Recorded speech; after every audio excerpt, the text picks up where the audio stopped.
Hi! Hello! Welcome to my channel ఎవరికీ చెప్పొద్దు. ఈరోజు మనం మునగకాయ కూర ఎలా తయారు చేసుకుందామో చూద్దాము.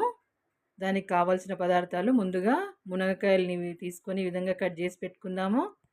తర్వాత ఒక 2 ఉల్లిగడ్డలు తీసుకొని ఈ విధంగా కట్ చేసి పెట్టుకుందాము. ఉల్లిగడ్డ అనేది చాయిస్ అండి. నెక్స్ట్ 2 ఆలుగడ్డలు ఈ విధంగా కట్ చేసి పెట్టుకుందాము. టమాటో ఈ విధంగా కట్ చేసి పెట్టిన తర్వాత ఒక బాండీ తీసుకుందాము.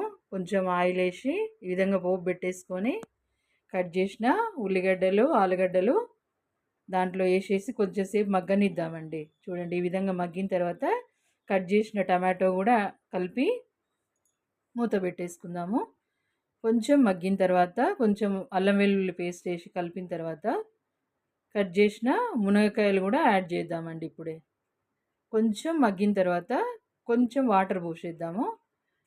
వేసినెంబడే పోయకండి, కొంచెం మగ్గిన తర్వాత పోస్తే ఆ టేస్ట్ వేరే ఉంటుంది. వాటర్ కూడా యాడ్ చేశాను. ఇప్పుడే పసుపు కూడా యాడ్ చేస్తున్నాను. ఒకసారి కలిపేసుకొని మూత పెట్టేద్దాం. ఒక 5 నిమిషాల్లో ఉడుకుతుందండి. చూడండి బాగా ఉడికిన తర్వాత ధనియా పౌడరు, వట్టిమిర్చి పౌడరు, పచ్చిమిర్చి కంటే వట్టిమిర్చిదే మంచిదని చెప్తానండి నేనైతే దీనికి టేస్ట్ పర్పస్గా. ఉప్పు కూడా యాడ్ చేస్తున్నాను.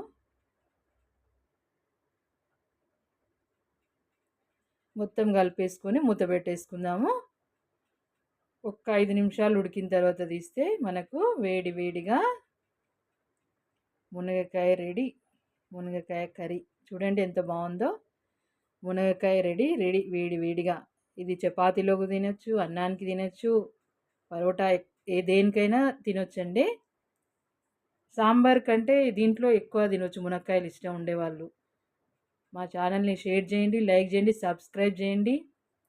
చివరిదాకా చూసినందుకు థ్యాంక్ యూ.